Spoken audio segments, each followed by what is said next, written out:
Why were they reaching for the medal on her chest? The Marines stood frozen, watching their colonel's hand move toward the single ribbon pin to her uniform. They'd seen dress downs before. They'd witnessed careers ended with a signature, reputations destroyed with a word, but this felt different. The silence in that mess hall wasn't the silence of routine discipline. It was the silence before lightning strikes. They thought they knew what was coming. They thought they understood who she was, a logistics officer, a paper pusher. Someone who'd stumbled into their world and somehow survived a firefight through sheer luck. They were about to learn how wrong they could be. But first, they had to watch his fingers close around that ribbon, had to hold their breath as he unpinned it, had to wonder if this was mercy or cruelty. What they didn't know, what none of them could have known, was that the medal he was about to reveal would change everything they believed about strength, about respect, about what it meant to be a warrior. The C-130 had landed 12 days earlier with that familiar groaning protest, the kind of sound that makes you think about maintenance schedules and prayer.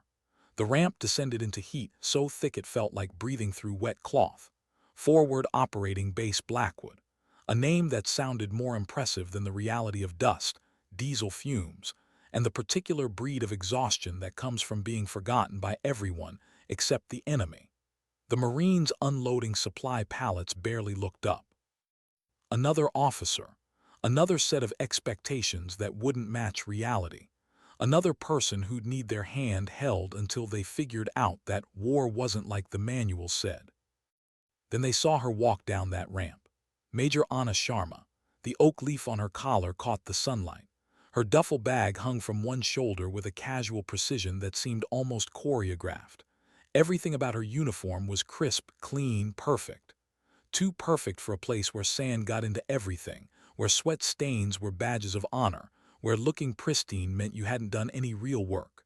The young corporal nudged his buddy, whispered something about coffee makers. Laughter rippled through the group like wind through dry grass. She gave no sign she'd heard. Her eyes weren't on them anyway. They were scanning, calculating, moving across the perimeter wire with the kind of focus that suggested she was seeing something no one else could see. She walked past them toward the command tent. Her stride was perfectly balanced, shoulders squared, spine straight, the kind of walk that comes from thousands of hours of training, from muscle memory so deep it's practically genetic. But all they saw was a woman in a logistics officer's uniform.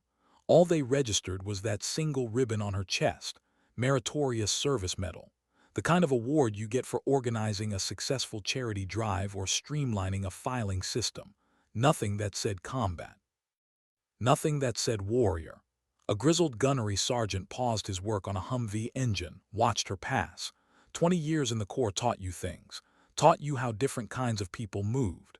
Staff officers walked with hesitation, with the uncertainty of people whose wars were fought in PowerPoint presentations.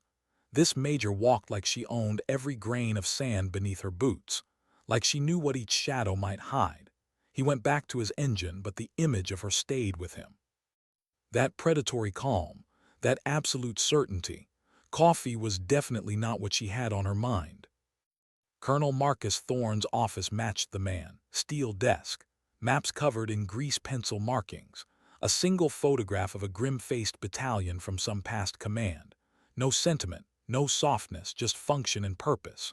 Thorne was old-school conventional warfare, overwhelming firepower, clear chains of command, warriors who closed with the enemy and everyone else who existed to support them. Binary thinking for a binary world. When Major Sharma reported, he didn't stand. Didn't offer the courtesy of rising for a fellow field-grade officer. He gestured to the flimsy chair with a flick of his pen, eyes staying on the personnel file open before him. Major Sharma, his voice was flat, dead. Logistics, your file is thin. She stood at attention, gaze fixed over his shoulder, professional, neutral, waiting. Says here you've spent the last few years stateside, staff assignments, Pentagon tour. He finally looked up, pale blue eyes that had seen too much and forgiven too little. He was appraising her, finding her wanting. We don't get many field-grade logisticians out here, Major. Our supply chain is simple. Bullets come in, bodies go out. It doesn't require a great deal of finesse. The condescension hung in the air like humidity. Thick, suffocating, he was testing her, waiting for a defensive reply, waiting for her to assert herself, to defend her credentials, to prove she belonged. She offered nothing. Her face remained a mask, professional decorum carved in stone. His gaze dropped to that single ribbon. A small, cruel smile touched his mouth. Meritorious service. Did you alphabetize the Pentagon's entire filing system to earn that one? The insult was designed to provoke, to establish hierarchy, to make sure she understood her place in his world. She was support. She was secondary. She was soft. Her expression didn't change. When she spoke, her voice was as level as the horizon outside. I will manage the depot to the best of my ability, Colonel. That response irritated him more than an argument would have. He closed her file with a snap that echoed like a gunshot in the quiet tent. Your predecessor was a captain who understood his role. He kept the beans and bullets counted and stayed out of tactical discussions. I expect the same from you. You are here to manage inventory, not to reinvent the wheel. Your job is to ensure my trigger pullers have what they need when they need it. That is all. Am I clear? Crystal, sir. Good, he waved a dismissive hand. Find your quarters, get settled, stay out of the way of the real work. She executed a perfect about-face and walked out, left him staring after her. He'd expected anger, wounded pride, some flicker of emotion. Instead, he'd seen nothing but chilling, calm emptiness. He chalked it up to meekness. The soft nature of a career paper pusher unused to the blunt culture of forward deployment. He was wrong. It wasn't meekness. It was the profound, patient stillness of a predator who'd just been underestimated. He dismissed the most dangerous person on his entire base, and he had absolutely no idea. What was she really doing during those long walks around the perimeter? For a week, Major Sharma became something between a ghost and a myth. Her official duties at the logistics depot were performed with supernatural efficiency. Inventories that had been backlogged for months were reconciled in days. Supply requests that used to take weeks now took hours. Long-neglected maintenance schedules were suddenly up to date. The supply sergeants, initially wary of another micromanaging officer, found themselves impressed. She didn't hover, didn't second-guess. She simply identified a system's weakest point and corrected it with minimal fuss. But that was just her day job. Her real work began when she left those cavernous supply tents. She spent hours walking the perimeter of Fob Blackwood, not strolling, patrolling. Her routes were irregular, her pace varied. She moved like she was hunting something only she could see, her head constantly turning, her senses absorbing every detail that everyone else had stopped noticing. She learned the base not from maps but from the ground itself. She knew which stretch of wire sagged lowest after a windstorm, which generator was loudest and could cover the sound of an approach, which shadows were deepest just after dusk. She spent time in the mess hall, sitting alone at a corner table with black coffee, not eating, just watching, learning the social architecture, identifying the informal leaders among the enlisted ranks, the corporals and sergeants who really ran things, who the men trusted, who they feared, who they respected. She visited the motor pool at odd hours, talked to the mechanics about vehicle readiness rates, asked quiet questions about maintenance cycles, about which trucks were most reliable, about fuel consumption rates under different loads. The mechanics thought she was just being thorough. They didn't realize she was calculating response times, planning contingencies for scenarios that hadn't happened yet. She studied the guard rotation schedules, not officially. She just happened to be walking past the towers at different times, noting which sentries were alert and which were complacent. She learned the base's rhythm, its heartbeat, its vulnerabilities. Private First Class Evans was on gate duty the third night when he first really noticed her. She emerged from the darkness near the eastern wire, materializing like smoke. He nearly challenged her before he saw the major's leaf on her collar. She nodded to him, kept walking. He watched her disappear into the shadows again, his grip tightening on his rifle. There was something wrong about the way she moved, wrong in a way that made every instinct scream. She didn't walk like prey. She walked like she was the only predator in the food chain. The attack came on the 12th night. No one saw it coming except her. She'd been watching the pattern, small things. A shepherd who'd stopped bringing his flock past the southern wire. Locals in the nearby village avoiding eye contact with patrols. A change in the radio chatter from the observation posts. The kind of signs that required you to know what normal looked like before you could recognize abnormal. At 2300 hours, she was walking the perimeter again. Most of the base was asleep. Skeleton crew manning the towers. The night was moonless, black as tar. She paused near the eastern wire, tilted her head slightly, listening. Then she heard it, the whisper of fabric against sand, the barely audible metallic click of a weapon's safety being disengaged. She didn't hesitate, didn't second-guess. She moved. The insurgent never saw her coming. He was crouched near the breach she'd identified on her first day, the section where loose stakes and shifting sand created a natural ramp.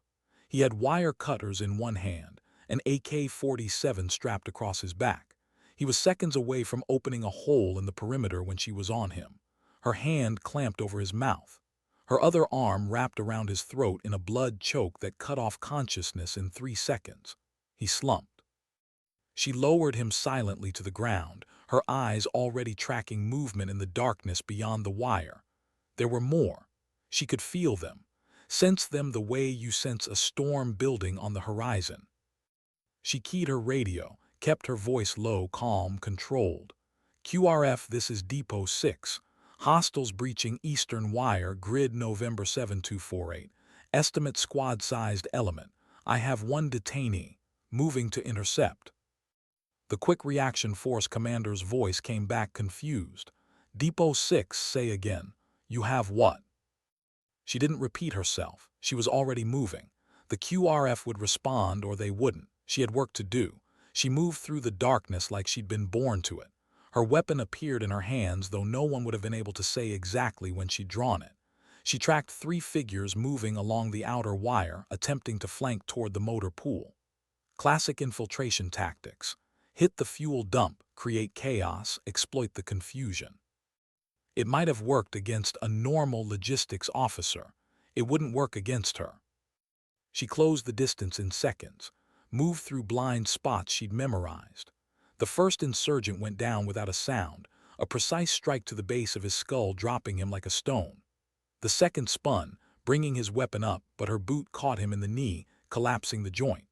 Her elbow came down on the back of his neck as he fell. The third managed to get a burst off, but she'd already moved, the rounds chewing harmlessly into the sand where she'd been a heartbeat before.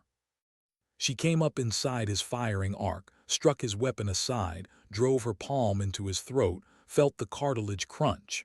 He dropped, gasping, incapacitated but alive. The QRF arrived 3 minutes later to find her standing calmly near the eastern wire, 3 insurgents zip-tied and unconscious at her feet, a 4th still secured where she'd left him at the initial breach point. She wasn't even breathing hard. Her uniform was dusty but otherwise pristine. She looked like she'd just finished a morning jog, not taken down 4 armed combatants in hand-to-hand combat in total darkness. The QRF leader, a young lieutenant, stared at her with his mouth slightly open. "Major, what? How did you?" She holstered her sidearm. "They exploited a weakness in the eastern perimeter. I've been tracking suspicious pattern changes for the last 72 hours. The breach was predictable."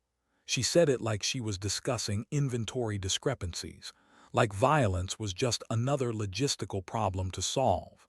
"You'll want to sweep the area beyond the wire. There may be more." The lieutenant nodded slowly, still trying to process what he was seeing. "Yes, ma'am. Did you engage all 4 of them yourself?" She looked at him with those dark, unreadable eyes. "They needed to be stopped, Lieutenant, so I stopped them." By morning, the story had spread through the entire base like wildfire. The logistics officer had single-handedly stopped an infiltration, had taken down 4 armed insurgents without firing a shot, had prevented what could have been a catastrophic attack on their fuel supplies. The narrative was spreading, changing, evolving, but the Marines still didn't understand. They thought she'd gotten lucky, thought she'd happened to be in the right place, reacted on instinct, stumbled into heroism through circumstance. They still saw the single ribbon on her chest, still saw a logistics officer playing at being a warrior. They had no idea what was coming, no idea that luck had nothing to do with it. That instinct was something you earned through blood and repetition. That circumstance was something you created through preparation and skill. They were about to learn the difference between a warrior and a legend. But first, someone had to ask the right question. Why did Colonel Thorne suddenly look like he'd seen a ghost? The briefing room was packed. Every officer above the rank of captain, plus a handful of senior enlisted leaders. They'd gathered to discuss the previous night's attack, to assess the threat, to adjust security protocols. Standard operating procedure after a near miss. Colonel Thorne stood at the front, his pale blue eyes scanning the room. Major Sharma sat in the back corner, her posture perfect, her face neutral. She'd submitted her after-action report that morning. 3 pages of precise, clinical prose describing the detection of anomalous patterns, the identification of the breach point, the engagement of hostile forces. It read like a maintenance log. Dry, factual, devoid of drama. It didn't capture the reality of what she'd done. Perhaps that was intentional. Thorne cleared his throat. Last night we were reminded that this base is not a safe zone, that complacency kills, that we must maintain constant vigilance. He paused, his gaze finding her in the back of the room. Major Sharma demonstrated exceptional awareness in identifying and interdicting a hostile infiltration. Her actions likely prevented significant casualties and material loss. It was praise, grudging, minimal, but praise nonetheless. A ripple of acknowledging nods went through the room, but there was something else in Thorne's voice, something that didn't match the words: confusion, uncertainty. A man trying to reconcile what had happened with what he thought he knew about the person who'd made it happen. He continued the briefing, discussing patrol schedules and observation post-rotations, but his eyes kept returning to her, kept studying her like she was a puzzle he couldn't solve. When the briefing ended, as people filed out, he called to her, "Major Sharma, a moment." She approached his position at the front of the room, stood at attention, waited. He studied her for a long moment. Then he spoke, and his voice was different, softer, almost hesitant. "That report you submitted, it was very thorough, very detailed." He paused. "Where did you learn to fight like that?" It was the first personal question he'd asked her. The first acknowledgement that she might be something more than her file suggested. She considered her answer carefully. "I've had extensive training, sir." Extensive training. He repeated the words like he was tasting them. "In logistics." "In various disciplines, sir." He wanted to push further. She could see it in his eyes, but something held him back. Perhaps professional courtesy. Perhaps the understanding that some questions open doors better left closed. "You may have saved lives last night, Major. That matters. Whatever else you are, whatever brought you here, that matters." "Thank you, sir." He dismissed her with a nod, watched her leave. The moment she was gone, he turned to his computer terminal, pulled up her personnel file again, read through it line by line, looking for something he'd missed. There had to be more, had to be an explanation. You didn't develop that level of combat proficiency by accident. You didn't move through darkness like it was daylight. Didn't dismantle trained fighters with clinical precision. Didn't remain calm under lethal threat unless you'd lived in that world for a very long time. He expanded her assignment history, stateside postings, Pentagon, staff work, nothing that explained anything. He looked at her awards again, that single meritorious service medal. It made no sense. Everything about her made no sense. He sat back in his chair, frustration building. There was something he was missing, something obvious. He thought about the way she'd moved during her arrival, the predatory calm the gunnery sergeant had mentioned, the way she'd scanned the base like she was cataloging targets, the way she'd walked the perimeter for a week, learning every inch of ground. That wasn't the behavior of someone adapting to a new environment. That was the behavior of someone gathering intelligence. That was the behavior of an operator. The realization hit him like cold water. He leaned forward, entered his command override codes into the terminal. The codes he was only supposed to use for the most dire emergencies. Security clearances he shouldn't technically access without explicit authorization. He pulled up her file again. This time the screen flickered, changed. Entire sections that had been visible before were now replaced with black bars, redacted, classified above his access level. His hands started shaking. He'd seen this before. Once, years ago. A personnel file for someone attached to a special mission unit. Someone whose very existence was classified. Someone whose real work was buried so deep that even looking for it set off alarms somewhere in a windowless building. He tried different access pathways. Each one returned the same result. Redacted, classified, need-to-know basis. His clearance apparently didn't constitute need-to-know. He sat there staring at the screen, pieces clicking together in his mind. The calm, the efficiency, the way she fought, the impossible competence, the file that didn't match the person. It all pointed to one conclusion, one terrifying, impossible conclusion. She wasn't a logistics officer on a standard assignment. She was something else. Something hidden, something the Pentagon wanted kept buried in paperwork and plausible deniability. They'd sent him an operator, a real one, the kind that didn't officially exist, and he dismissed her, insulted her, told her to stay out of the way of the real work. The door to his office opened without warning. His operations officer, Major Reeves, entered with a tablet in hand. "Sir, I just got a flash traffic message from J2 at CENTCOM. They're requesting detailed information about last night's incident. They want to know specifically about Major Sharma's involvement." Reeves paused, his expression troubled. "Sir, the message has a SBECAT classification. I've never seen that code before." SBECAT, special category, used for information related to the most sensitive operations, the kind of classification that came with career-ending consequences if mishandled. Thorne felt his blood turn to ice. What do they want to know? Everything: how she detected the threat, how she engaged, her physical location during the incident. They want to verify she wasn't injured. Reeves looked up from the tablet. "Sir, why would CENTCOM J2 care about a logistics officer? And why would they use SBECAT protocols?" Thorne couldn't answer, because the answer was obvious and impossible at the same time. They were checking on their asset, making sure their operator was still functional, still capable, still alive. He stood abruptly. "I need to speak with Major Sharma, now." He found her in the depot, reviewing supply manifests with her characteristic efficiency. She looked up as he entered, her expression polite, neutral, professional. He dismissed the supply sergeants with a gesture, waited until they were alone. Then he turned to her and his voice came out rougher than he'd intended. "Who are you?" She didn't pretend to misunderstand, didn't offer empty reassurances or deflections. She simply met his gaze with those dark, unreadable eyes. "I'm a logistics officer, sir, assigned to manage your supply depot for a 6-month tour." "That's what your file says, but files can be manipulated, backgrounds can be constructed. I've been in this corps long enough to know when something doesn't add up." He took a step closer.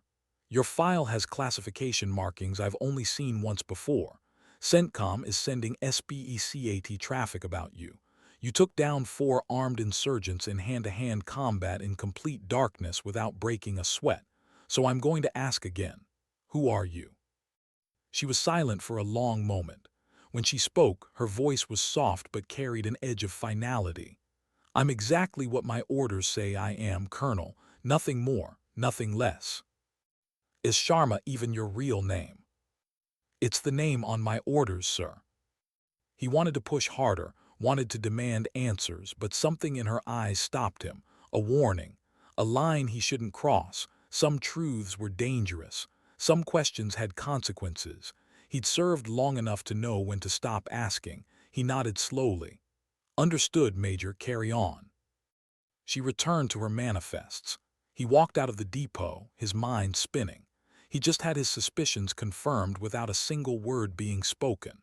She was an operator, a ghost, someone playing a role while her real identity remained buried under layers of classification he'd never penetrate.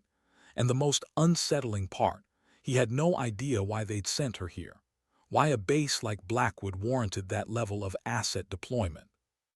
What threat were they anticipating that required someone like her? Or was this base just a convenient place to hide her for a while? A mandatory decompression tour, perhaps. 6 months in a quiet sector to pull someone back from the edge before they burned out completely. He'd heard rumors about operators like that. Legends who'd spent so long in the shadows that they'd forgotten how to exist in the light. Who'd been deployed so deep, and for so long that the only way to save them was to force them into mundane assignments, to make them play at being normal until they remembered what normal felt like.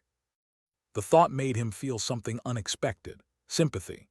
If that's what this was, if she'd been sent here to decompress, then his treatment of her upon arrival must have stung more than she'd shown. He'd looked at a warrior and seen weakness, had looked at someone who'd sacrificed more than he could imagine and dismissed them as soft. The guilt settled in his chest like a stone, but more than that he felt something else. Respect. Raw, absolute respect for someone who'd allowed themselves to be underestimated, insulted, dismissed, all while sitting on enough classified accomplishments to make his entire career look insignificant. She hadn't defended herself, hadn't justified herself, had simply accepted his judgment and moved forward. That took a different kind of strength, the kind you couldn't teach, the kind you earned through pain. What could make an entire mess hall fall silent in an instant? 2 days later, the second attack came. This time they didn't try stealth. A technical mounted with a heavy machine gun appeared on the ridge south of the base, opened fire on the guard towers. Small arms fire erupted from multiple positions. Mortars started falling inside the wire. It was coordinated, professional. Someone had learned from the failed infiltration and changed tactics. If you couldn't sneak in, overwhelm them with violence. The alarm sirens wailed. Marines poured out of tents, grabbing weapons, running to defensive positions. The quick reaction force mobilized, preparing to engage the technical. Colonel Thorne was in the command post, coordinating the defense, barking orders over the radio net. Controlled chaos, the kind of fight they'd trained for. Then someone noticed Major Sharma was missing. She'd been in the depot when the attack started. Should have moved to the hardened bunker with the other non-combat personnel. Should have stayed out of the way. Should have followed protocol. Instead, Private Evans, manning a fighting position on the southern wall, saw her moving along the perimeter. Not running, not panicking. Moving with deliberate purpose toward the motor pool. She disappeared inside one of the vehicle bays. 30 seconds later, she emerged in a stripped-down Humvee, no doors, no roof, just a skeleton frame and an engine. She drove straight for the gate. The gate guard, confused, started to wave her back. She keyed her radio. "Open the gate, now." The command post erupted. Thorne grabbed the handset. "Depot 6, return to cover immediately. That's an order." Her voice came back calm, unhurried. "Negative, Blackwood 6. Engaging hostile position, out." She didn't wait for permission. The gate opened just enough and she was through, accelerating across the open ground toward the ridge. The technical on the high ground saw her coming, swung the heavy machine gun around. Tracers reached out like fingers of fire. She swerved, the rounds chewing through the sand beside her. The Marines on the wall watched in disbelief. She was driving directly into the kill zone. Alone, exposed. It was suicide, except it wasn't, because she wasn't driving randomly. She was using terrain. Every dip, every fold in the ground, every rock formation. She appeared and disappeared, making herself impossible to track, impossible to lead. The gunner was firing blind now, wasting ammunition on empty air. She closed the distance faster than anyone thought possible. 200 meters, 150. The technical crew realized too late what was happening. She wasn't running, she was hunting. At 30 meters, she yanked the wheel hard, putting the Humvee into a controlled spin that pointed her straight at them. She bilayed out while the vehicle was still moving, rolled, came up with her rifle shouldered. The technical's gunner tried to depress his weapon, but she was too close, inside his firing arc. She put 3 rounds through the windshield. The driver slumped. The gunner abandoned his weapon, tried to bring up a sidearm. She shot him twice. Center mass, clinical, precise. The other fighters scattered from the technical, trying to find cover. She moved through them like smoke. Every shot was placed. Every movement was economical. She wasn't fighting. She was executing a tactical problem. In 90 seconds, it was over. 7 hostiles down. The technical disabled. The ambush broken. She keyed her radio again, her breathing barely elevated. Blackwood 6, hostile position neutralized. Technical secured. Recommend follow-up with QRF to clear remaining insurgents. The command post was dead silent. Everyone stared at the radio like it had just spoken in tongues. Thorne found his voice first. Depot 6, Roger. QRF is moving to your position. She didn't acknowledge. She was already back in her salvaged Humvee, driving back toward the base like she just finished a supply run. The mortars had stopped. The small arms fire had ceased. Whoever was coordinating the attack had seen their main asset destroyed in under 2 minutes and decided discretion was the better part of valor. The Marines on the wall watched her return, watched her park the Humvee back in the motor pool, watched her walk toward the mess hall like nothing had happened. Private Evans found his voice first, whispered to the Marine next to him. "What the hell did we just see?" No one had an answer. Colonel Thorne left the command post, walking toward his office with the gait of a man in shock. His operations officer, Reeves, followed. "Sir, we need to debrief her. We need to understand what just happened." Thorne kept walking. "What happened, Major, is that we had an operator drop into our laps and we've been treating her like she's a civilian contractor." He reached his office, turned to face Reeves. "Get me her full personnel file. I don't care what codes you have to use. I need to know who she really is." Reeves hesitated. "Sir, if her file is compartmented above our access, then we'll deal with the consequences, but I'm not running this base blind anymore. We have an asset here that I clearly don't understand. That needs to change. Now." An hour later, Reeves returned. His face was pale. He held a single sheet of paper and his hands were shaking slightly. "Sir, I used your command override, the system. It gave me a warning I've never seen before. Said that unauthorized access would be reported to JSOC and could result in criminal prosecution." He placed the paper on Thorne's desk. "But I managed to pull one file, one designation, before the system locked me out permanently." Thorne picked up the paper. Read the single word printed there. His blood turned to ice. The word was simple, 5 letters, but it carried the weight of 1,000 classified operations. Spectre. It wasn't a name. It was a legend. A ghost story that senior intelligence officers told each other over whiskey in secure briefing rooms. A solo operative, sometimes rumored to be a woman, attached to the most secret tier of Joint Special Operations Command. An operator so effective, so deniable that her very existence was a state secret. Spectre was credited with dismantling terror cells from the inside, with toppling rogue regimes, with averting wars before they started, all without leaving a single trace. The file on Spectre was said to be the most heavily redacted document in the Pentagon. Most people, Thorne included, had believed the stories were exaggerations. A composite of a dozen different operators. A useful myth to keep enemies paranoid. He stared at the quiet logistics major who just single-handedly destroyed an ambush. An impossible truth crashed down on him. The calm, the efficiency, the way she moved, the way she fought, it all made perfect, terrifying sense. He stood abruptly. Reeves stepped back, startled. "Sir." Thorne didn't answer. He turned and sprinted from his office, leaving his staff standing in stunned silence. He ran back to his terminal, logged in with shaking hands, entered every override code he had, pulled up Major Anna Sharma's file one more time. This time with the keyword SPECTRE in his mind, the file peeled back its first layer of protection.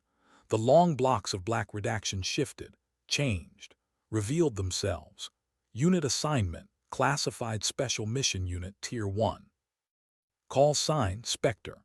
Below that, a list of commendations scrolled down the screen. a litany of valorous acts so secret they were identified only by alphanumeric codes, Distinguished Service Cross, multiple silver stars, a Navy Cross awarded for an action while attached to a SEAL team, Bronze Star with V device and 4 oak leaf clusters. The list went on and on. Her entire career was a carefully constructed lie. The Meritorious Service Medal pinned to her chest was the only award she was permitted to wear, mundane camouflage to hide the legend beneath. And her current assignment, mandatory 6-month decompression and reacclimation tour in a low-risk environment. It was an order designed to pull a burned-out operative back from the brink. They'd sent a ghost to manage his warehouse, given her a fake job, a fake life, a chance to remember what it felt like to be human, and he'd treated her like she was worthless. How do you apologize to a legend? Thorne walked out of his office like a man in a daze. The sun was higher now, casting sharp shadows across the dusty parade ground. He saw her emerging from the mess hall, her demeanor already returned to that of an unassuming logistics officer. Mission complete, mask back in place. He wanted to call out to her, wanted to demand a conversation, but something stopped him, some understanding that this wasn't a moment for words. This required something else, something symbolic. He changed direction, headed for the supply depot, found the supply master sergeant reviewing manifests. "Sergeant, I need you to prepare a specific item for me, a presentation case, the kind we use for formal award ceremonies." The sergeant looked confused but nodded. "Yes, sir. When do you need it?" "Yesterday." Thorne's voice was clipped, urgent, "and I need it done quietly, no questions, understood?" "Understood, sir." 20 minutes later, Thorne stood in his office with a polished wooden case open on his desk. Inside, on a bed of blue velvet, sat his own silver star, the medal he'd earned in Fallujah, the highest award of his career, the proof of his finest moment as a warrior. He stared at it for a long time. Then he carefully removed it from the case, held it in his palm, felt its weight. It represented everything he'd achieved, everything he'd become, and it was nothing compared to what she'd done. Nothing compared to the classified acts of valor buried in her file. He closed his fist around the medal, made his decision. The mess hall fell silent as he entered. Every Marine, from the lowest private to the most seasoned master sergeant, stopped eating. They watched their base commander stride purposefully across the room, his eyes locked on one person.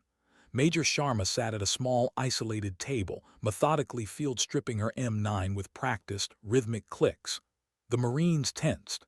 Evans, sitting with his fire team, held his breath. They thought Thorne was going to confront her. Maybe reprimand her for unauthorized engagement, for leaving the base without clearance, for taking unnecessary risks, for making them all look obsolete. They saw his hand move, reaching toward her chest, saw his fingers close around the single Meritorious Service Medal. It looked like he was going to rip it from her uniform, the ultimate act of public humiliation. He gently, almost reverently, unpinned the medal from her uniform. A collective gasp went through the room, but he didn't discard it. He held the simple blue and white ribbon in his palm for a moment, looking at it like it was a cheap trinket, a lie, an insult to everything she was. Then he looked at the empty space on her uniform, looked into her dark, unreadable eyes. His voice, when he spoke, was low, but it carried to every corner of the silent hall. It was thick with an emotion no one had ever heard from him before. Pure, unadulterated respect. "This," he said, holding up the medal, "is an insult." Then he did something that defied all protocol, something that would be spoken of on this base for years to come. He reached up to his own uniform, to the array of ribbons that told the story of his own decorated career. He unpinned his highest award, his Silver Star, earned for gallantry in Fallujah. The medal glinted in the dim light of the mess hall. With a steady hand, he pinned his own medal onto the front of Major Sharma's uniform. It was an impossible gesture. A transfer of honor from a commander to a subordinate he now knew was far, far more than his equal. He stepped back, his posture rigid. He raised his hand to his brow and rendered the sharpest, most profound salute of his life. It was not a colonel saluting a major. It was not a commander acknowledging a subordinate. It was a soldier paying homage to a legend. For the first time since she'd arrived, a flicker of emotion crossed Anna Sharma's face. A deep, weary understanding. She rose slowly to her feet, her movements precise, and returned the salute. The moment held, suspended, sacred. Then Private Evans shot to his feet, his chair scraping loudly on the concrete floor. He saluted. Sharp. Perfect. Then another Marine. And another. Within seconds, every single person in the room was standing at rigid attention, their hands raised in a silent, unified show of absolute respect for the ghost who had walked among them. The mess hall remained frozen like that for what felt like an eternity, Marines standing at attention, hands raised in salute, eyes forward, a collective acknowledgement of something they couldn't fully understand but could feel in their bones. This was important. This mattered. This woman, this quiet logistics officer they dismissed and underestimated, was something beyond their comprehension. Thorne held his salute until his arm ached. Until the point of it shifted from respect to something closer to penance, an apology written in military courtesy, an acknowledgement of his failure to see what was right in front of him. Finally, Sharma lowered her hand. The spell broke. The Marines lowered their salutes but remained standing. No one wanted to be the first to sit. No one wanted to break whatever sacred moment they'd just witnessed. Thorne spoke again, his voice carrying that same thick emotion. Major Sharma has been operating under certain restrictions since her arrival. Restrictions I now understand were placed on her by higher authority, not by choice. He paused, choosing his words carefully. Every Marine was listening. I want it known that I have the utmost confidence in Major Sharma's abilities and judgment. If she sees a threat, she is authorized to engage it. If she identifies a weakness, she is authorized to correct it. If she deems action necessary, she has my full support. It was the closest he could come to a public apology, to admitting he'd been wrong, to acknowledging that the real warrior in this base had been wearing a logistics officer's uniform the entire time. Sharma's expression remained neutral, but something flickered in her eyes. Acknowledgement, perhaps even gratitude. She gave a slight nod. "Thank you, sir." Thorne returned the nod, then turned and walked out of the mess hall. The moment he was gone, the room erupted. Voices rising in confusion, excitement, speculation. What just happened? Why did the colonel give her his medal? Did you see the way she moved during that ambush? What kind of logistics officer fights like that? Evans remained standing, staring at the empty doorway where Thorne had exited. His fire team leader nudged him. "Sit down, Evans. Show's over." Evans shook his head slowly. "No, Sergeant, I don't think it is. I think it just started." Dusk settled over Fob Blackwood 2 days later, painting the sky in strokes of orange and purple. The oppressive heat finally began to recede, replaced by the cool, thin air of the desert night. Anna Sharma stood alone at the edge of the perimeter, near the very breach she defended on that first night. She wasn't scanning for threats anymore. She was watching the sunset. The silver star pinned to her uniform felt impossibly heavy, not the weight of the metal itself, the weight of connection. For a decade she'd been Spectre, a creature of shadows, her victories known only to a handful of men in windowless rooms. Her heroism was a state secret. Her sacrifices were buried under layers of classification. She'd been a ghost, intangible, unseen, utterly alone. A quiet footstep on the gravel behind her made her turn. Private Evans stood there holding a steaming metal mug. He didn't speak. Didn't have to. He simply offered her the coffee, his eyes conveying a depth of respect and gratitude that no words could capture. She took the mug, her fingers brushing his.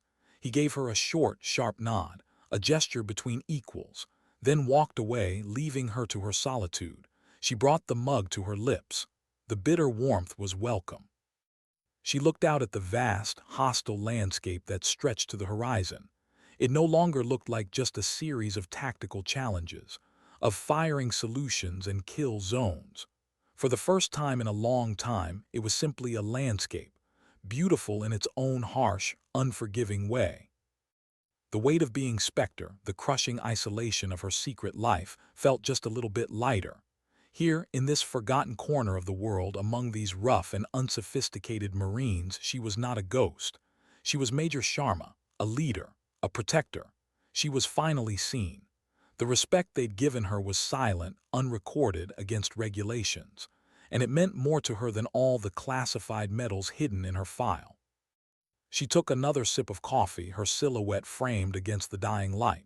Behind her, the base continued its evening routine.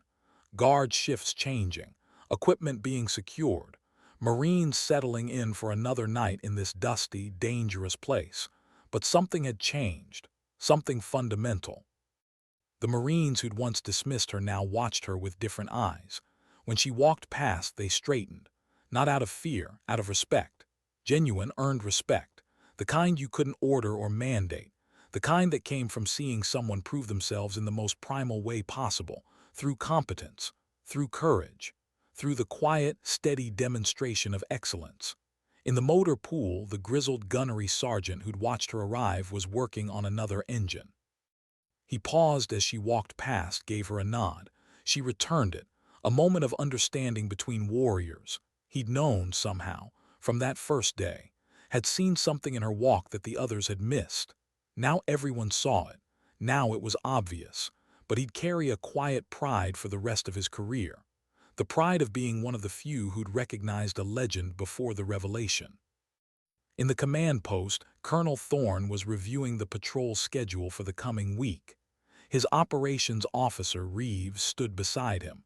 "Sir, I have to ask, the medal you gave her, your Silver Star, do you want to request a replacement?" Thorne didn't look up from the map. "No. Sorry. She earned it more than I ever did. It belongs with her." He finally glanced up. "Besides, I have a feeling she has enough medals hidden in some vault somewhere. But that one, the one I gave her, that one she can actually wear, that one acknowledges what she did here, in front of these Marines. Sometimes recognition matters more than decoration." Reeves nodded slowly. "Sir, for what it's worth, I think you did the right thing." Thorne returned to his map. The right thing would have been recognizing her from the start, not dismissing her because she didn't fit my narrow definition of what a warrior looks like. "I failed her, Reeves. I failed her badly. That medal was the least I could do." The conversation ended there, but the impact of that moment in the mess hall rippled outward. Marines talked about it, wrote about it in letters home, shared the story with friends at other bases. The legend of the logistics officer who was really something else, something classified, something beyond understanding, began to spread. Most of the details got lost in translation, embellished, changed, but the core remained. Somewhere in the desert, at a forgotten base, there was a woman who'd been underestimated, dismissed, and had responded not with anger but with quiet, devastating competence. Anna Sharma finished her coffee as full darkness settled. The stars were beginning to emerge, brilliant against the black sky. In cities, you forgot how many stars there were, how vast the universe actually was. But out here in the empty places, you couldn't avoid the truth. You were small, your problems were small, your pride was small. What mattered was the work. What mattered was doing what needed to be done, regardless of recognition, regardless of understanding. She thought about the decades she'd spent as Spectre, the missions that would never be acknowledged, the lives she'd saved that would never know she'd existed, the sacrifices she'd made that would never be recorded. Was it worth it? Standing here, holding a cup of coffee given to her by a young Marine who'd seen her for what she really was, feeling the weight of a silver star given by a commander who'd learned to see past his prejudices, she thought maybe it was. Because the work wasn't about glory. The work was about preventing horrors, about standing between innocent people and those who would harm them, about being willing to walk into darkness so others could stay in the light. That was the real meaning of service, not the medals, not the recognition, the willingness to be misunderstood, underestimated, dismissed, and still do the work anyway, still protect, still serve, still stand watch when everyone else was sleeping. She turned from the perimeter and walked back toward her quarters. Tomorrow she'd return to her official duties. Inventories, supply requests, maintenance schedules, The mundane work of keeping a base functional. But now, when she walked past Marines, they'd see her, really see her. And maybe that was enough. Maybe that was more than enough. In the end, dignity didn't need to announce itself. Strength didn't need to prove itself. Competence didn't need validation. They simply existed, quiet, steady, undeniable. Sometimes dignity doesn't speak, it simply acts. And in the acting and the doing and the standing watch through the dark hours, it writes its own story, not in official records, not in award citations, but in the hearts of those who witness it, in the respect of those who understand, in the silent acknowledgement that passes between warriors who recognize their own. That story lasts longer than medals, burns brighter than stars, matters more than fame, because it's real, because it's earned, because it's true.